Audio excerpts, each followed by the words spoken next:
This project has received funding from the European Union of the LIFE project, according to the LIFE 18 CCA S001109 Grant Agreement. Completo o que es redondo si estuviéramos hablando de un vino. La cuantía económica es importante, es un proyecto, ya os digo, a 4 años, cuyo coste asciende a 3,3 millones de euros y con una financiación también importante europea de 1,8 euros. Esto es un poco lo que yo quería deciros, situar un poco dónde se enmarca el proyecto, porque la ponencia de Benjamín es la que nos va a situar ante la gravedad del problema y los instrumentos y las medidas que se pretenden con el proyecto poner en marcha. Deciros que tenemos un total de inscritos, no me gusta mucho la palabra inscritos, un total de participantes en el proyecto de 250, y que además se está emitiendo en directo por Facebook, con lo que la difusión, pues evidentemente, se nos va de las manos y no conocemos el número exacto de participantes. A partir de ahí, pues deciros eso, que el programa consta de la intervención o de la conferencia que nos va a dar Benjamín, y luego cerrará nuestra persona en Bruselas, José María Castilla, que bueno, pues a tenor de lo que se diga en la conferencia, pues quizá también podamos entre la intervención entre la intervención de Benjamín y la clausura por parte de José María Castilla, pues si Ana nos quiere pasar algunas de las preguntas que podéis ir haciendo y formulando en el chat, pues podemos también abrir un pequeño debate si Ana nos traslada las preguntas que vamos recibiendo por bloques. Por mi parte, nada más que decir, y Benjamín, tienes la palabra.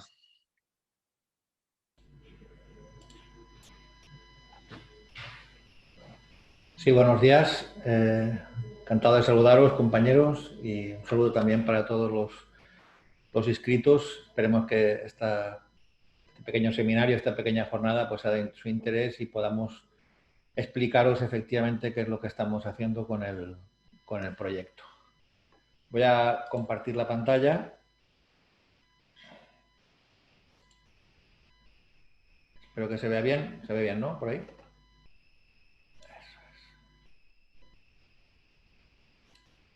Vale. Como bien ha dicho José Carlos, estamos ante un proyecto LIFE, un proyecto cofinanciado por la Unión Europea, un proyecto bastante ambicioso, con un número de participantes, yo creo que es de los proyectos LIFE con más participantes dentro de la media de este tipo de proyectos.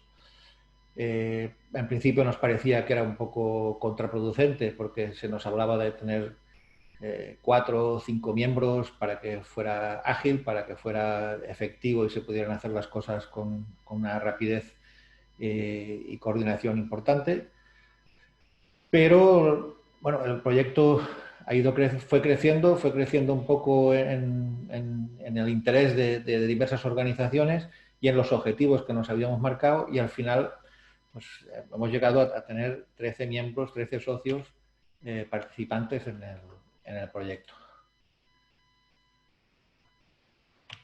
Vale. Como también ha dicho José Carlos, es un poco la explicación de los miembros del grupo. 4 países, tampoco es una cosa muy común dentro de un proyecto LIFE, 4 países trabajando en un proyecto común, un proyecto que no olvidemos es agroambiental, aunque para nosotros la importancia agronómica y de cultivo es fundamental. ¿Quién son los miembros? Los miembros, pues, ya los ha indicado un poco también José Carlos, pero me gustaría comentaros un poquito más sobre qué hace cada uno, porque en lo que es la parte técnica. En principio está el ICIA de Canarias, el Instituto de Investigación Agronómica que tienen en las islas. ¿Por qué está el ICIA? El ICIA está porque estamos hablando de una bacteria que transmite bichito, un vector, un insecto vector. Ese insecto vector está presente en Canarias y en la zona de Madeira. Ya comentaré un poco la evolución en la península ibérica.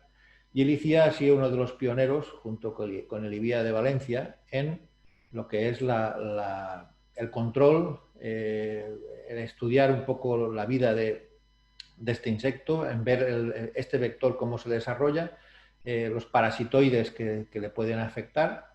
Han descubierto o han implementado un parasitoide en las islas que ha funcionado muy bien y que tenemos muchas esperanzas de que actúe igual en la península ibérica y que puede facilitar mucho la prevención de la entrada del HLB o Wanlobin, que se le llama en chino de forma impronunciable, como bien has dicho. Significa dragón amarillo, es porque las nerviaciones y los colores de los cítricos se enverdecen y tienen unos tonos un poco...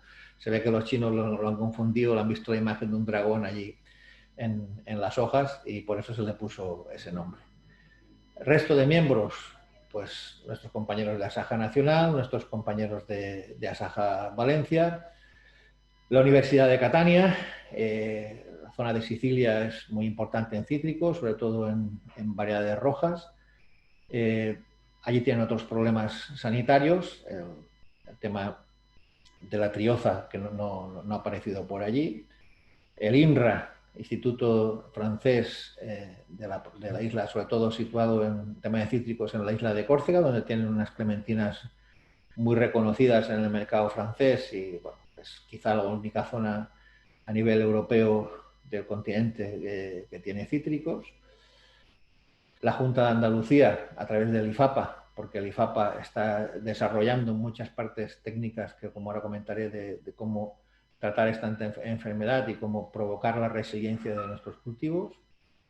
Explotaciones agrícolas como Agrimarbe Valenciagro, que son del grupo Martín Navarro, muy potentes, con explotaciones dentro del proyecto en Valencia, en Huelva y en el Algarve, con lo cual tenemos una línea de trabajo a nivel agrícola muy importante. Tenemos fincas en Valencia, tanto las de ABA, que tienen una finca de experimentación, como las de Martín Navarro. Tenemos las fincas en socios de aquí de Asaja Málaga, nuestros amigos de Citrima, que colaboran siempre con nosotros de forma prácticamente desinteresada, porque creen en el proyecto, y las fincas del IFAPA en Sevilla y en el Algarve. Es decir, cubrimos un poco toda la zona europea mediterránea, a excepción de Grecia, con cítricos. La Universidad del Algarve da el apoyo técnico a estas explotaciones, tanto en la zona de allí de Portugal. Y no sé quién se me olvida, el Ayuntamiento de Sevilla, por supuesto, y es una parte del proyecto muy, muy bonita, porque sabéis que tanto en Sevilla como en Málaga, en Córdoba, en muchísimos pequeños pueblos de Andalucía y en algunos de la zona de Levante hay muchísima jardinería de cítricos, y es muy importante que los técnicos de estos municipios puedan saber qué es el HDB, cómo se desarrolla y estar atentos y pendientes de por si se puede desarrollar dentro de los cascos urbanos de estos municipios. Porque si los agricultores luchamos en el campo por intentar que esto intentar preverlo, por intentar que no se desarrolle, y tienen este vector, la trioza, tiene un reservorio en estas ciudades, pues estamos haciendo prácticamente nada, estamos matando moscas a cañonazos y dejando una zona donde se pueden manejar libremente. Si conseguimos, que yo creo que lo vamos a conseguir, porque en Sevilla se está trabajando ya hemos contactado con ayuntamientos como el de Valencia, ayuntamientos como el de Granada, con Huelva, con Málaga, por supuesto, y en todos los departamentos técnicos de estos ayuntamientos se ha encantado el proyecto y vamos a intentar colaborar un poco en conseguir este objetivo. Y por otra parte tenemos el CIRAD, que es otro organismo de investigación francés muy importante, que se desarrolla prácticamente todo su trabajo en las antiguas colonias, en los territorios de ultramar de Francia, y es importante que estén, porque en Guadalupe, la isla de Guadalupe, donde tiene la sede el departamento que está trabajando con nosotros, es una zona donde tienen el vector y donde tienen la enfermedad, y donde se pueden hacer experiencias sabiendo que estás, digamos, ya enfrente de la enfermedad. No vamos, hay cosas aquí no las podemos hacer, y lo último que se nos ocurriría es traer aquí la bacteria para poder probar aquí con el riesgo que eso supone. Puedes trabajar y puedes hacer cosas perfectamente en Guadalupe, como ahora os comentaremos. Ahí tenéis un poco el famoso nombre de esta enfermedad, es el greening, o enverdecimiento de los cítricos. Es una enfermedad bacteriana y la transmiten estos dos bichitos, la trioza y la diaforina. La trioza es la que está presente en Canarias y en Madeira. La trioza está implantada en todo el continente africano y en la zona de Arabia.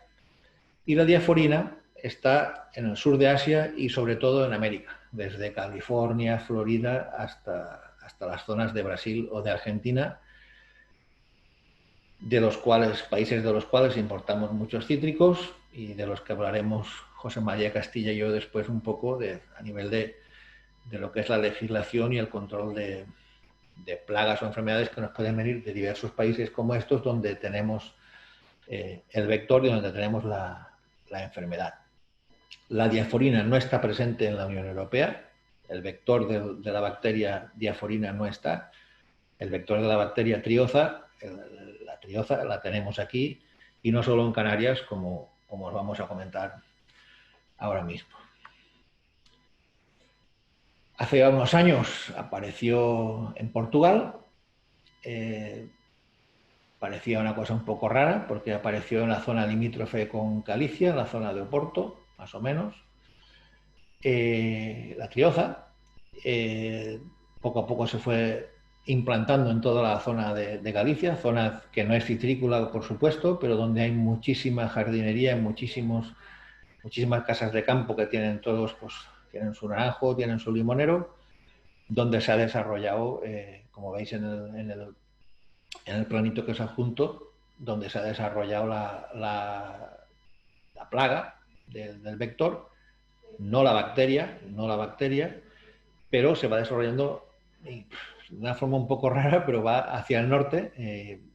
No es una zona citrícola, es una zona atlántica, no tiene condiciones mediterráneas, pero quizá eso también sea un problema añadido, porque si se desarrolla en estas zonas que no son aptas o, digamos, o no son similares meteorológicamente o climáticamente a las de donde se desarrolla normalmente este vector, pues el momento que llegue a las condiciones mediterráneas, pues le va a ir de categoría.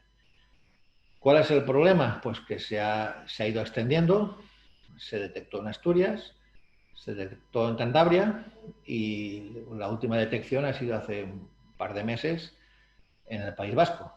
Es decir, tenemos, es igual, bueno, os lo nombro aquí, la Xylella, ya sabéis que también desde la Saja Nacional se está trabajando en un Life Resilience para controlar y poder implementar medidas de resistencia y de resiliencia para el control de Xylella.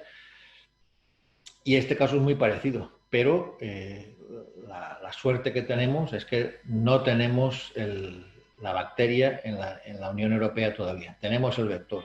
¿Qué pasa? Que cuanto más se implante el vector en las zonas citrícolas, más problema tendremos en el momento en que por cualquier motivo, pues, cualquier trioza, cualquier mosquita se infecte y empiece a desarrollarla, y si tiene una población útil en las explotaciones o en los jardines, pues esto se puede disparar y nos puede provocar problemas grandísimos, como os explicaremos ahora. He dejado un poquito de lado Portugal para hablar específicamente de ella. Como veis, toda la zona costera hasta prácticamente Setúbal, de la zona más al sur de Lisboa, está infectada, y bueno, y hacia Galicia, pues también. Tenemos Trioza entrando hasta el corazón prácticamente de Portugal, ha llegado hasta la zona de Coimbra, donde, recordamos, están la mayoría de los viveros de cítricos de Portugal. Nuestros vecinos han tenido que modificar la legislación, han implantado una legislación bastante restrictiva en las zonas de viveros, tienen que tenerlos compartimentalizados y estancos para evitar el que la trioza pueda infectar estos viveros, que a su vez se van a implantar en la zona del Algarve, que es donde ellos tienen sus cultivos citrícolas. ¿Qué sucede? Pues que tenemos a menos de 300 kilómetros de la zona citrícola portuguesa el vector del HLB. ¿Qué sucede? Pues que el Algarve y Huelva, pues ahí no hay solución de continuidad, no hay ninguna frontera, no hay ninguna barrera. Y la zona citrícola se va desarrollando por toda la costa y es prácticamente la misma. ¿Que está el vector subiendo por la costa de Cantabria, del mar Cantábrico? Pues sí, pero que la posibilidad de que se implante en las zonas ya del sur de Portugal y pase a la costa andaluza mediterránea y por ende a toda España, pues la tenemos ahí, está clarísima. ¿Qué es lo que hace el HLB? Pues el HLB lo que te hace es arruinarte. En primer lugar, te arruina la cosecha, te atrofia la fruta, te amarillea la fruta, te la deforma, no cogen el volumen, no cogen el zumo, se quedan prácticamente inservibles comercialmente, con lo cual ya tenemos un problema en el fruto que nos impediría su desarrollo y su venta comercial como normalmente se puede hacer. En el árbol pues volvemos a ver lo que os hemos comentado antes, bueno, pues un decaimiento general, empiezan a secarse las ramas, empiezan a poner amarillas las hojas, la fruta y al final pues se queda un árbol pues enclenque, debilitado y que bueno, al final lo que se provoca es la muerte de este árbol. Los síntomas en hojas, como habéis visto, pues es difícil identificar exactamente si es HLB, a no ser que sea con un método técnico. El problema de esto es que se puede confundir fácilmente con cualquier deficiencia de algún microelemento, con lo cual es bastante complicado. Por eso es importante que, aparte de los técnicos de las explotaciones agrícolas, esto tengan una pequeña o un nivel básico de formación los técnicos de las zonas de jardinería de los ayuntamientos donde están implantados los cítricos con gran, digamos, volumen de árboles, porque esto puede pasar totalmente desapercibido. Y al final, pues, irremediablemente, que esto no lo hemos dicho antes, no tiene cura, el HLB no tiene cura, esto afecta al árbol y lo que le hace es matarlo, con lo cual prácticamente estamos ante bueno, no es un cáncer, pero es prácticamente una cosa que nos puede dejar al pie de los caballos y cargarse la citricultura española o europea en el caso de que ataque con virulencia. ¿Por qué presentamos y por qué yo creo que nos han dado la posibilidad de trabajar en este live? Pues precisamente porque no está la plaga, no está la enfermedad, tenemos el vector en ciernes y ya entrando por algunas esquinas, pero aparte, si vamos al nivel económico y agronómico, que es el que nos afecta directamente a las organizaciones agrarias, pues las cifras son muy claras. El 70% del comercio mundial de cítricos se hace desde la Unión Europea, con un 20% de la producción mundial.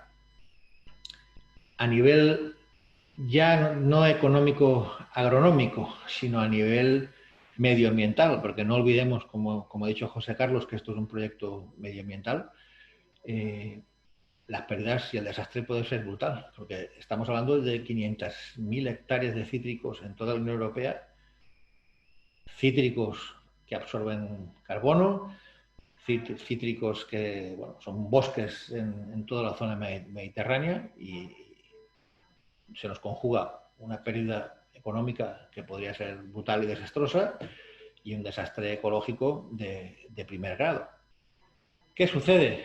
Pues que en países como Brasil, sobre todo en Brasil y en algunos otros países de América, hay una agresividad muy grande en el cultivo con tratamientos químicos. Ya sabemos la legislación europea cómo es a este respecto, cómo nos tiene totalmente recortadas las posibilidades.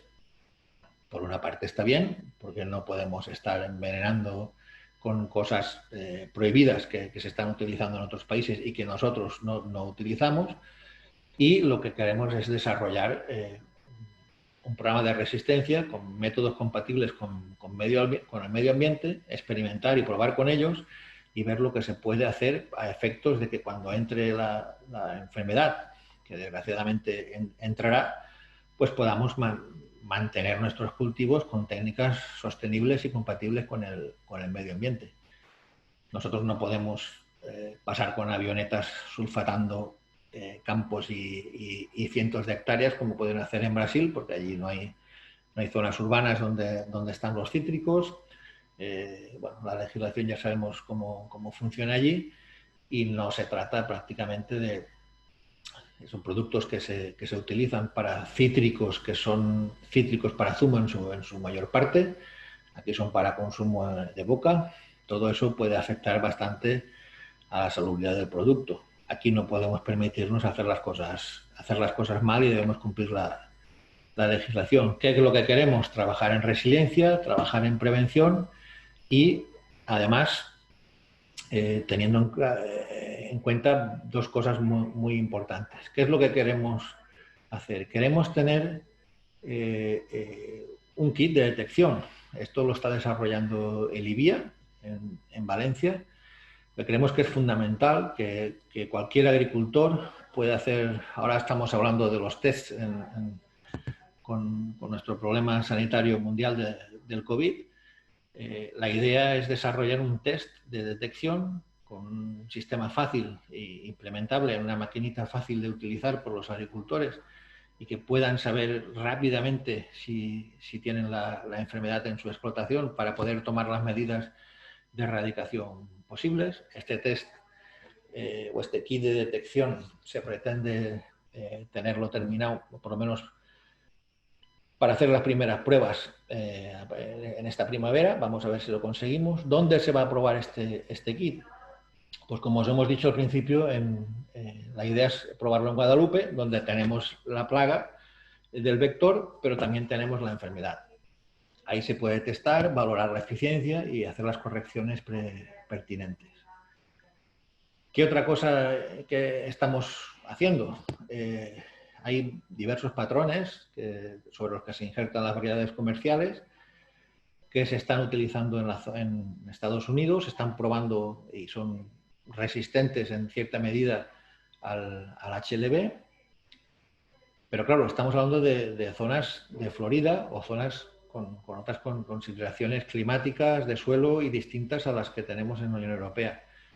Lo importante es que hemos conseguido la posibilidad de utilizar esos patrones con todos los permisos pertinentes en las zonas del Mediterráneo. Los patrones se han implantado en Huelva, en Portugal, se han implantado también en la Comunidad Valenciana, se han implantado en Córcega, en varios sitios, se han puesto ya las plantaciones. Hemos tenido nuestros retrasos porque la primavera, que era cuando podíamos hacer esto, ya sabéis todos el problema que hemos tenido con el parón económico, de transporte, de gestión a nivel mundial y a nivel europeo, pero a finales de primavera conseguimos ya mover la planta y ponerlas en las explotaciones.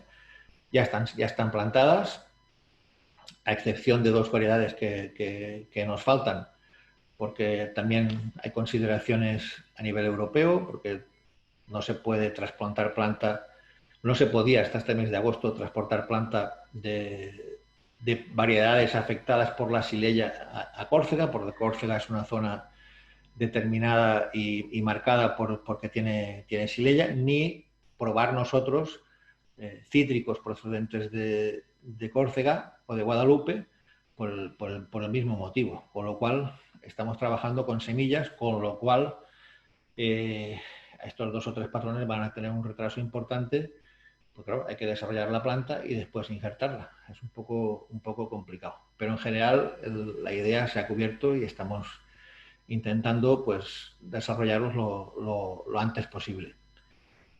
Aparte de esto, en las explotaciones se están haciendo prácticas agrícolas de prevención, con bioestimulantes, con setos, con control de insectos, para saber cuáles pueden ser, primero para detectar si aparece la trioza en alguna de las trampas, también para detectar posibles depredadores de esta plaga a nivel de la zona mediterránea que se puedan identificar y que puedan servirnos para poder trabajar con ellos. Se están probando también técnicas de control de agua, se están utilizando bacterias bioestimulantes para poder reforzar esa resistencia o resiliencia, como le queramos llamar, de los cítricos, y poder desarrollar todo esto con las debidas condiciones para, aparte de los patrones, aparte del kit de detección, intentar hacer un manual de buenas prácticas agronómicas, teniendo en cuenta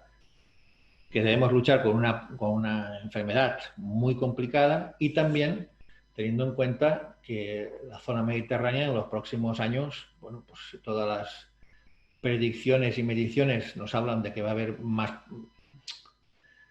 que no va a haber tanta lluvia continuada, que van a haber lluvias más torrenciales, que puede haber falta de agua de riego, pues intentar optimizar ese regadío para conseguir las máximas producciones en calidad y en cantidad con el mínimo uso de agua posible. Todo eso, pues, acciones como pueden ser podas en verano para mantener fuerte el árbol, todo eso se está testando en todas las zonas de control, como podéis ver en la presentación, y aparte en los 5 o 6 sitios que tenemos con el uso de patrones. Todo esto ha empezado prácticamente este verano.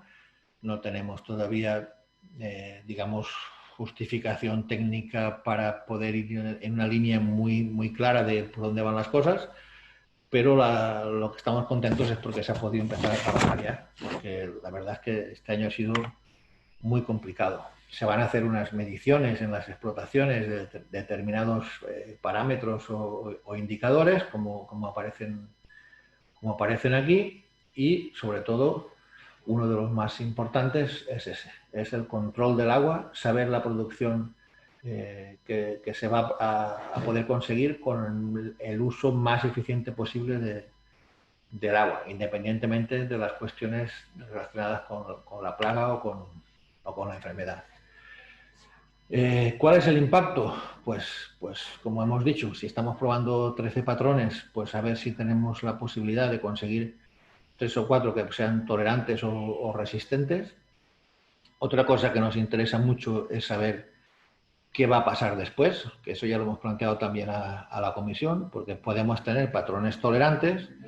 Ya pues usted me dirá, pues mire usted, será muy tolerante, pero luego son 8 kilos. Entonces tenemos que aunar la prevención y la posibilidad de mantener el cultivo, pero también de que tenga una rentabilidad para el agricultor.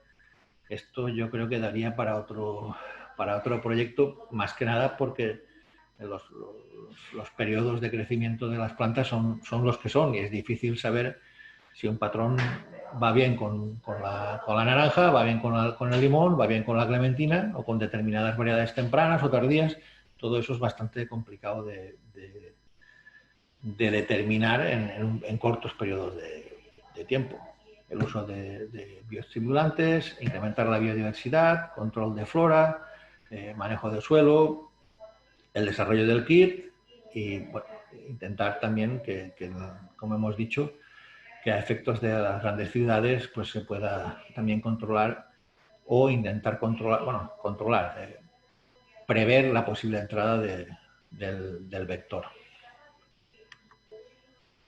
Esto, lo que estamos haciendo en estas fincas, lo queremos replicar con otros organismos, con otras entidades, Tenemos ya muchas cartas de apoyo de diversas empresas y organismos y ayuntamientos que nos pueden ayudar para trabajar.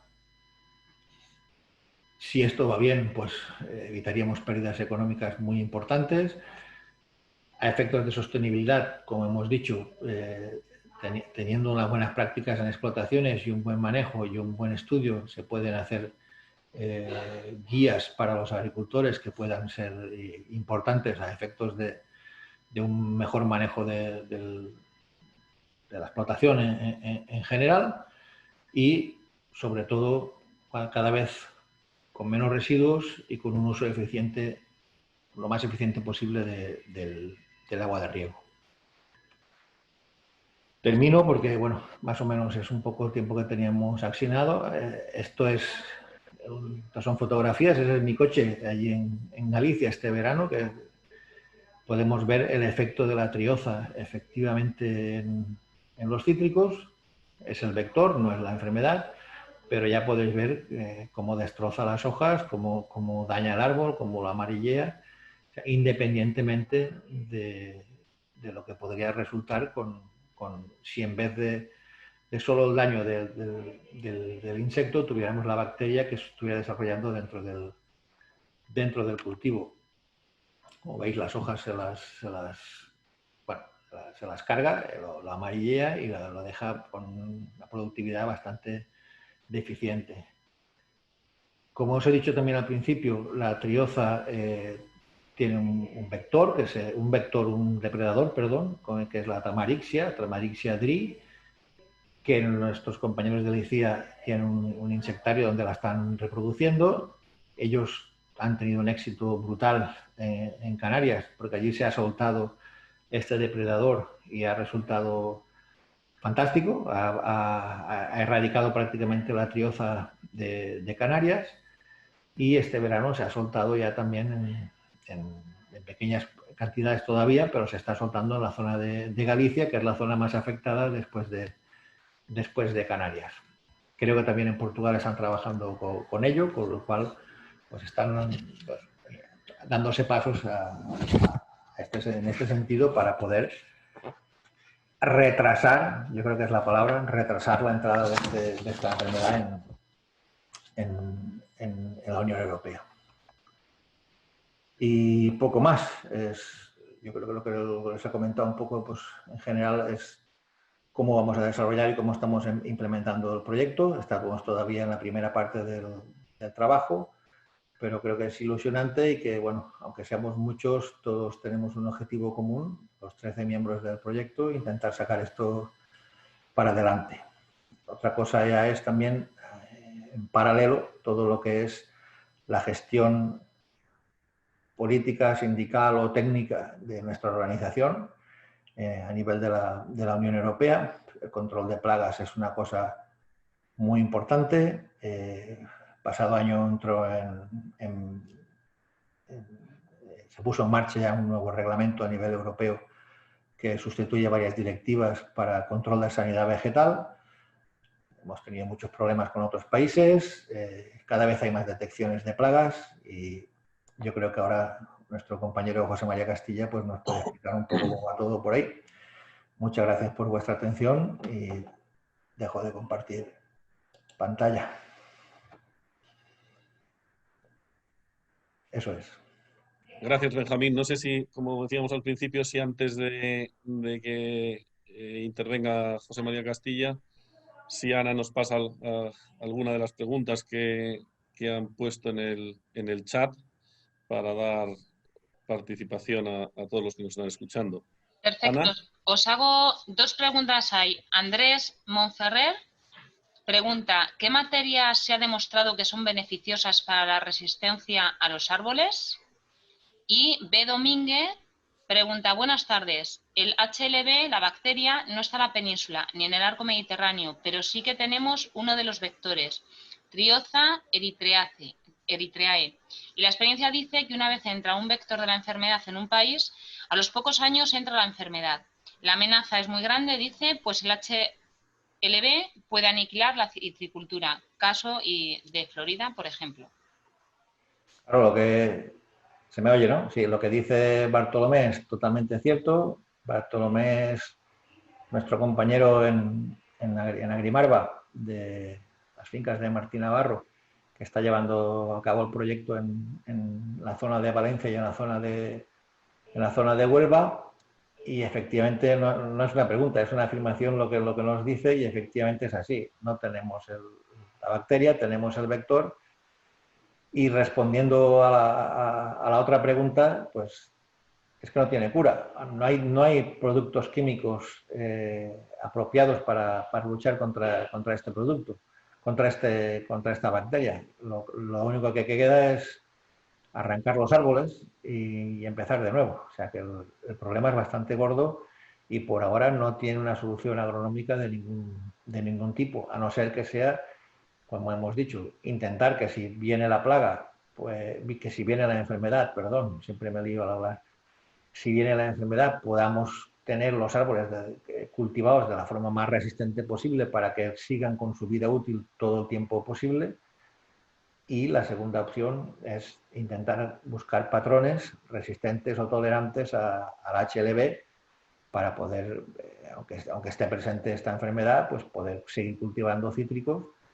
Y por otra parte, que tengamos la suerte o que podamos averiguar si esos patrones son compatibles con una buena producción de cítricos para que nuestros agricultores sigan cultivando cítricos.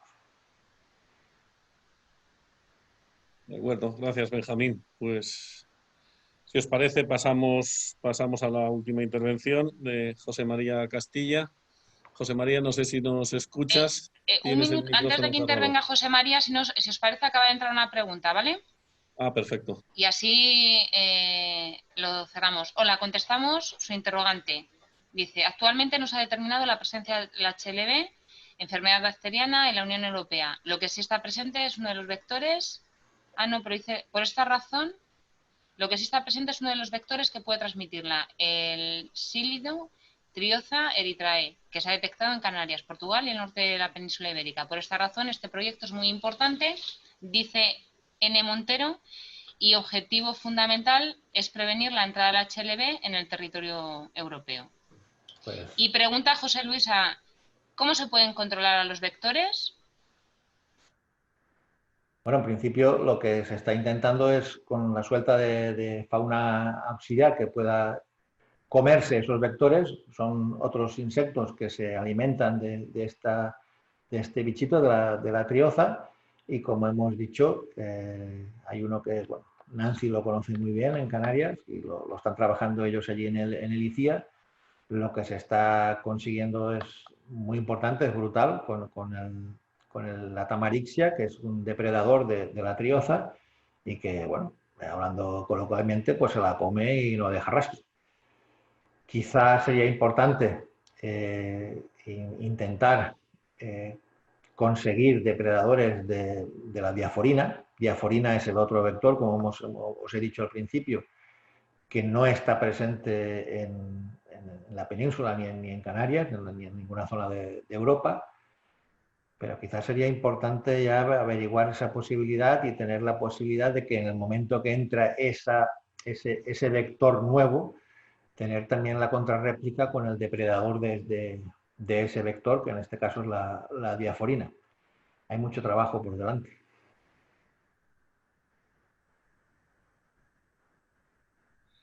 Había otra pregunta,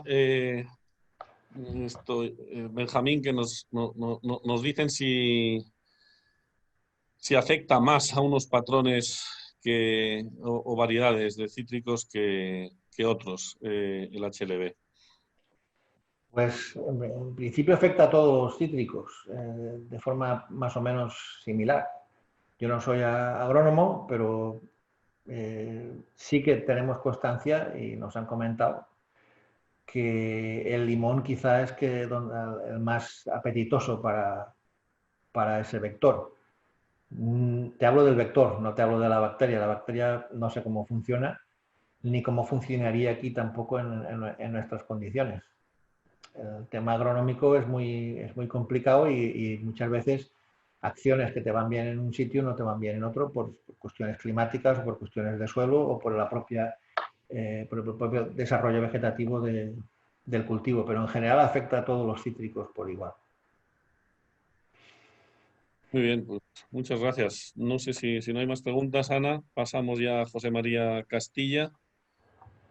José María, no sé si nos estás escuchando. No te veo, pero veo que tienes un micrófono Os cerrado. escucho Ahora sí. perfectamente, pero no puedo iniciar el vídeo, me tienen que autorizar. Bueno, pues Ana, si puedes gestionar el que veamos en la cámara a José María Castilla. Y en cualquier caso, mientras lo va haciendo José María, pues yo creo que puedes ir teniendo tu intervención para el cierre y así vamos en tiempo que tenemos previsto cerrar antes hasta las 2. ¿De acuerdo? Estupendo. Pues nada, mientras que se soluciona el tema de la cámara, quisiera empezar con 2 o 3 noticias que han aparecido durante los últimos meses. A finales de agosto vimos cómo... ahora sí, ya se ve. Ahora se me ve estupendamente. Ya tenemos. Bueno, entonces lo que os estaba comentando, que es que yo creo que sería muy interesante empezar esta última parte del panel comentando un poco las novedades que hemos visto de intercepciones de otros países. Por ejemplo, a finales de agosto vimos cómo se paralizaron las importaciones de cítricos argentinos, tanto de naranjas como de limones, hasta el 30 de abril del 2021, porque se detectaron el famoso black spot, la mancha negra, que venía de este país, de Argentina. ¿Qué es lo que pasó? Que la Comisión Europea tardó más de 6 meses en decretar esta prohibición. Lo dejo ahí. La segunda, en octubre, la Consejería de la Comunidad Valenciana detecta 14 plaguicidas cuyo su uso ya no estaba permitido en la Unión Europea. Y en palabras de la propia consejera de Agricultura de la Comunidad Valenciana, la señora Mireia Moyà, dice que hay un doble rasero en la normativa europea. Voy a la siguiente noticia. Noviembre, el 5 de noviembre, nuestros buenos socios y compañeros de Italia, Confagricoltura, que viene a ser la asociación más parecida a SAJAI en Italia, denuncia ante la Comisión que han detectado el envío por parte de Sudáfrica, otra vez de cítricos, en este caso de naranjas, que venían con el black spot, con la mancha negra. Y entonces la Comisión Europea paraliza el envío de estos cítricos. ¿Qué ocurre? Que también ha paralizado el envío de estos cítricos cuando ya ellos están al final de campaña. Y exactamente igual que hicieron con la prohibición con los compañeros argentinos.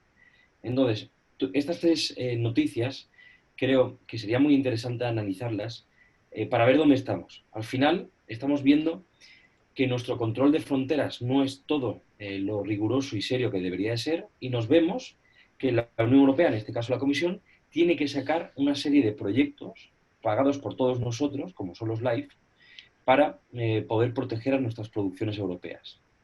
Entonces yo planteo, ¿no sería mejor reforzar en los puertos, independientemente de hacer estas investigaciones, la entrada de estos productos que vienen y sabemos que vienen con enfermedades porque no cumplen con los parámetros que, sin embargo, les hacen cumplir en Estados Unidos? Es decir, para que estos cítricos puedan llegar a Estados Unidos, por ejemplo, les exigen las autoridades un tratamiento en frío. Europa no lo hace. Entonces, claro, al final yo creo que el dinero de los contribuyentes sería una mejor manera de gastarlo en, por ejemplo, hacer como hace Estados Unidos. Y es, por ejemplo, a la hora, si tú quieres exportar cítricos a Estados Unidos, solo tienes 4 puertos de entrada, si no me equivoco, con un funcionariado específico en reconocer todas las enfermedades que se producen en cuestión de los cítricos. Entonces me pregunto, ¿por qué la Unión Europea no puede hacer algo parecido?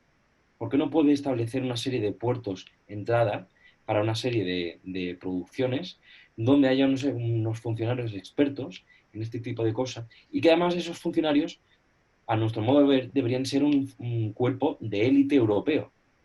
¿Por qué? Porque vemos que en otros países, como por ejemplo puede ser en los Países Bajos, todo el mundo conoce el puerto de Rotterdam, por donde entran infinidad de productos agroalimentarios, y si haces un poco de investigación te das cuenta que los funcionarios que están al pie del camión son empresas privadas.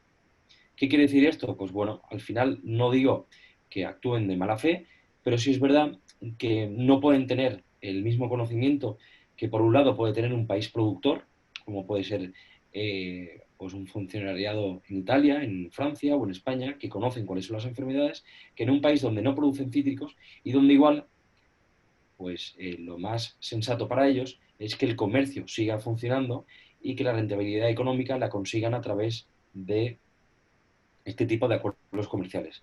Porque además no hay que olvidar también que es que una vez que entran en la Unión Europea, estos cítricos, al estar en el mercado interior, nadie te asegura que, por ejemplo, estos cítricos vayan, por ejemplo, para procesar para hacer zumos y no vayan para venta directa o para venta en fresco, con la peligrosidad que eso conlleva, de que a lo mejor si desvían 1, 2 o 100.000 camiones para venta en fresco, cuando esos cítricos que vienen con algún tipo de enfermedad y que son obligatorios convertirlo en zumo, puedan llevar las enfermedades a los países productores.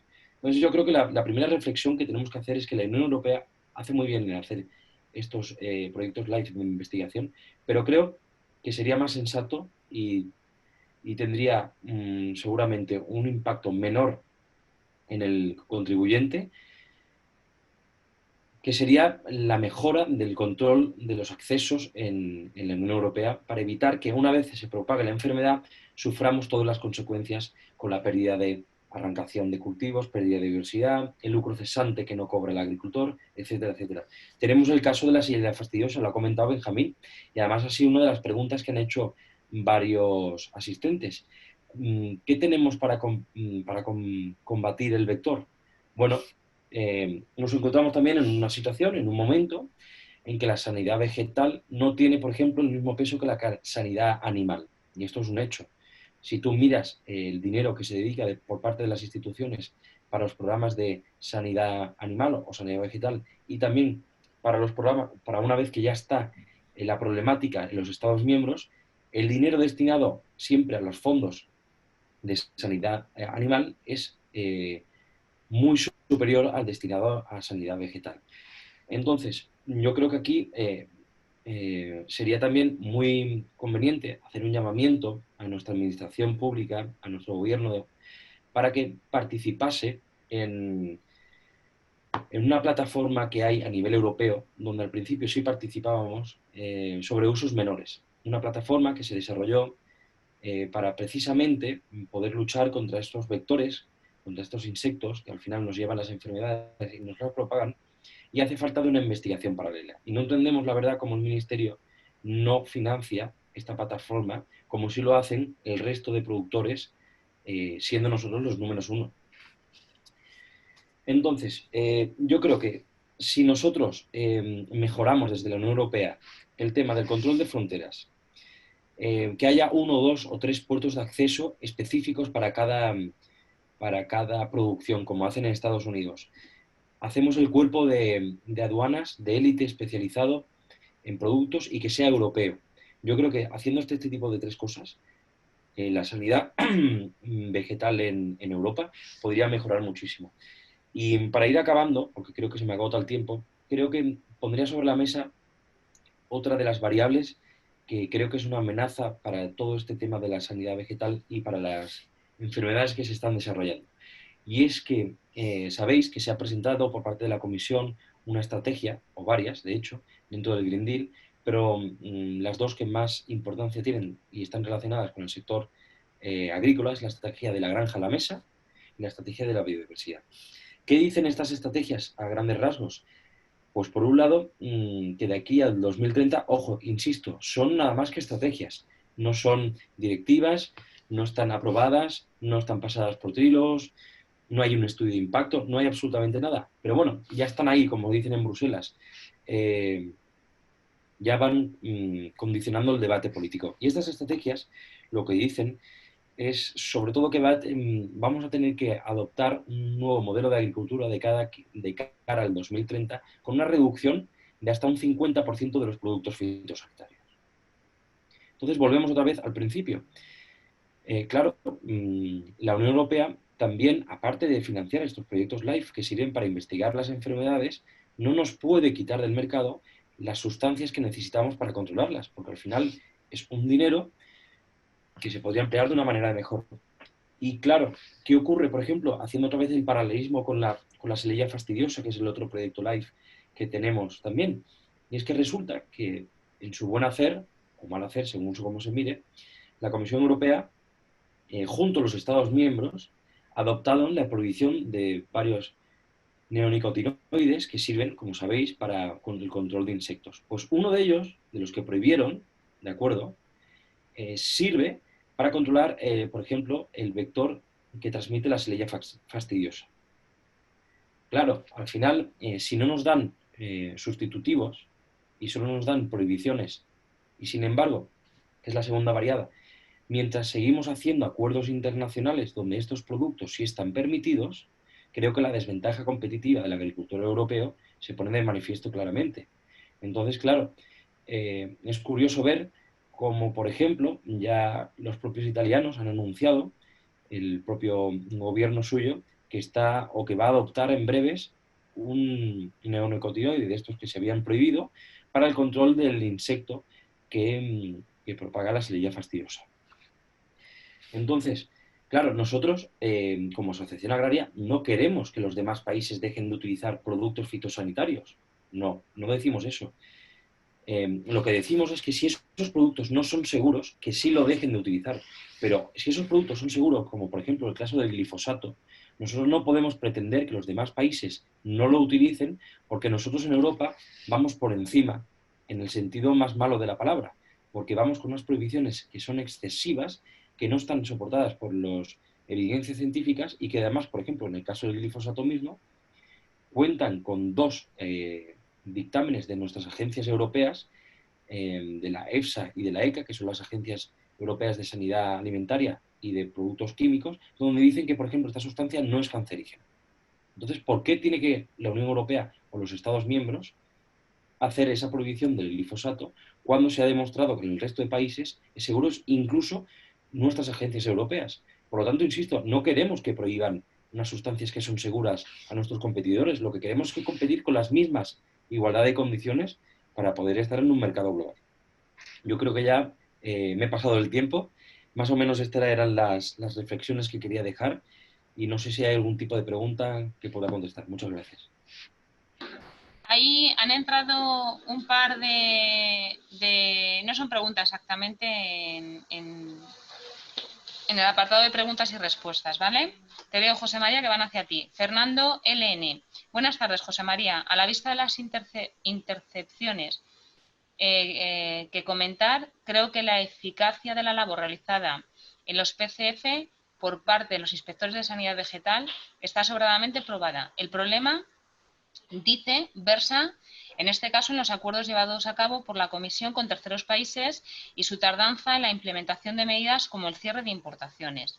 Por otra parte, dice Fernando, aclarar que los miembros que conforman parte del funcionamiento de inspectores de sanidad vegetal está conformado por ingenieros agrónomos pertenecientes al Cuerpo de Ingenieros Agrónomos del Estado, cuya profesionalidad está más que acreditada por su formación y superación del proceso selectivo. No sé si tienes algún comentario.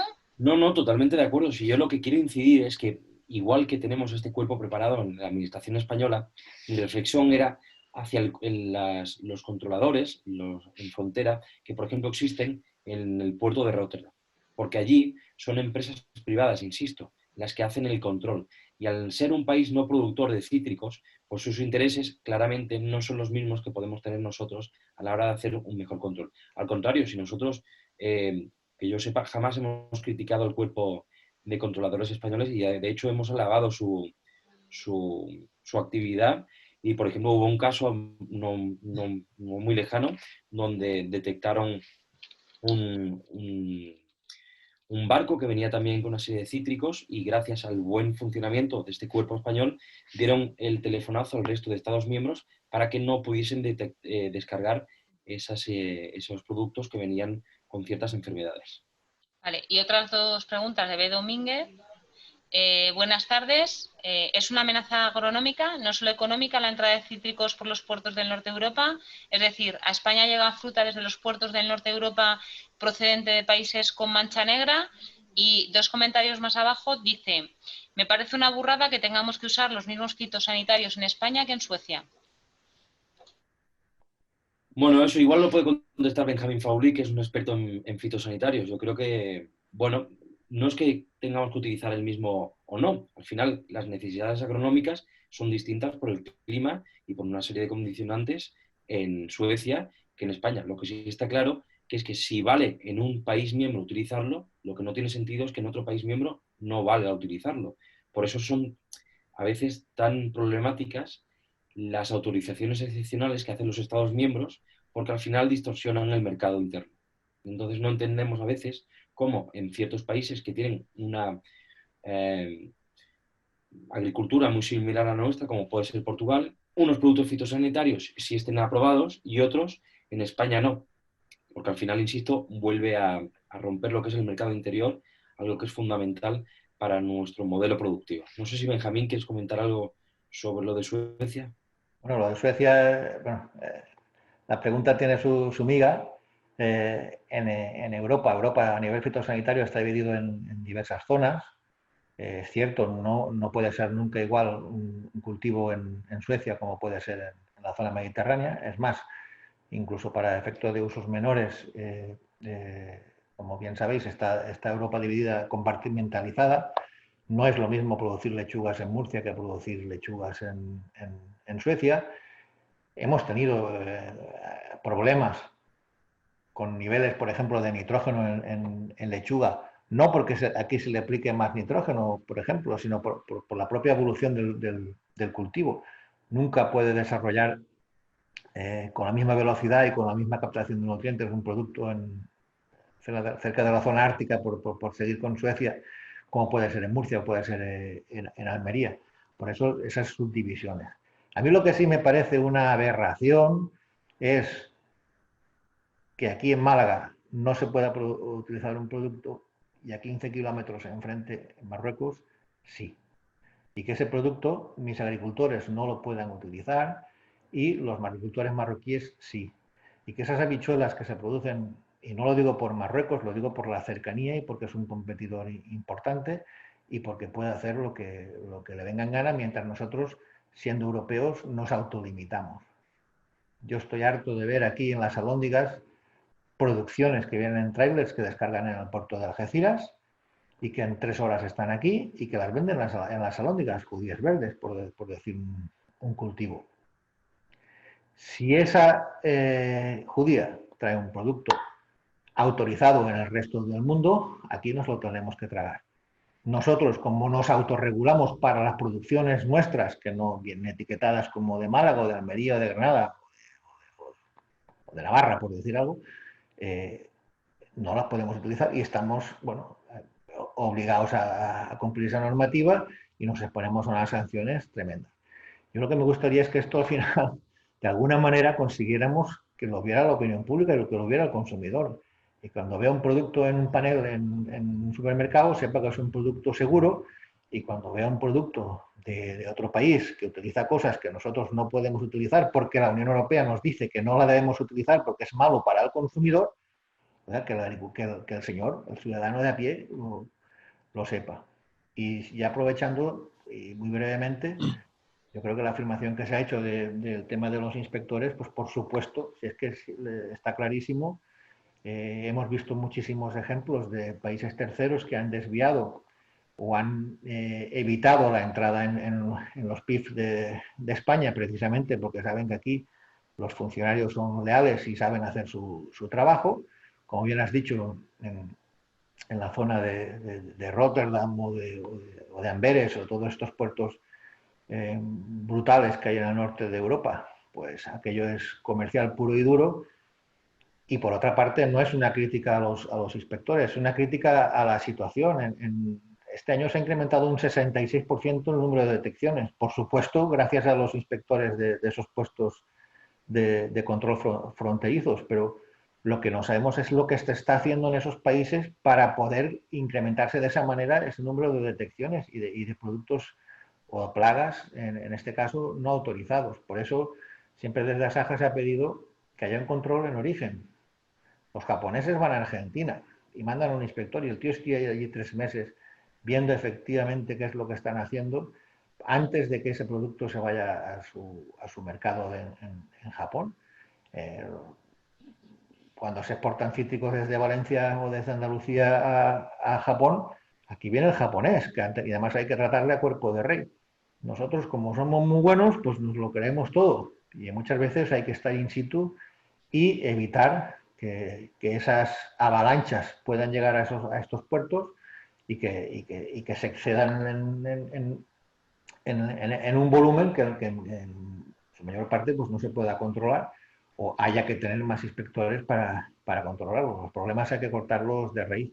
No quiere decir que todo el mundo sean unos guarros, por decirlo de alguna manera, a nivel de comercio. Hay muchos países que saben trabajar muy bien, pero muchas veces no depende de ellos. Tienen un problema climático, tienen un problema de humedad, tienen un problema de desarrollo de hongos que a lo mejor se les ha ido de las manos y en algunos casos pues yo creo que la gente lo que quiere es comerciar y trabajar y vivir, pero nosotros tenemos que mantener nuestros cultivos y evitar... Benjamín, si me permites, yo creo Sí, que has sí, dado en una de las claves, que es la autoexigencia que se pone en la Unión Europea.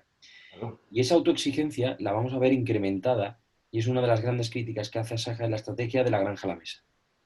Porque vamos a ir más allá con una serie de autolimitaciones que no están apoyadas por ningún estudio económico, por ningún estudio científico, una serie de prohibiciones, y sin embargo no responden a cómo van a exigir a todo el resto de terceros países cuando traigan los productos a Europa.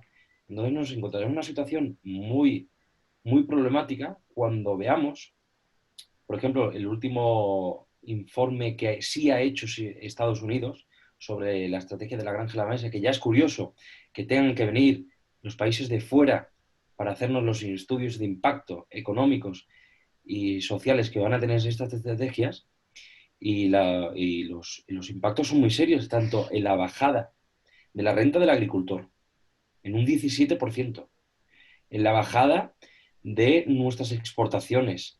Tendremos que aumentar también nuestras importaciones. O sea, tiene una serie de consecuencias muy negativas y nadie las está poniendo encima de la mesa. Entonces, claro, a la hora de autolimitarnos, si estuviésemos una burbuja, bueno, al final competíamos entre nosotros, pero no podemos paralizar el comercio exterior por lo que decía Benjamín. Al final estamos dentro de la Organización Mundial del Comercio y las normas son las que son. Y no podemos ir exigiendo más por una serie de caprichos o voluntades políticas que no vayan ligadas al consenso científico que creemos que sí tiene que haber. Ha levantado la mano, si os parece, para terminar, que nos hemos ido un poquito de tiempo, ha levantado la mano y le podemos dar la palabra a Andrés Monferrer.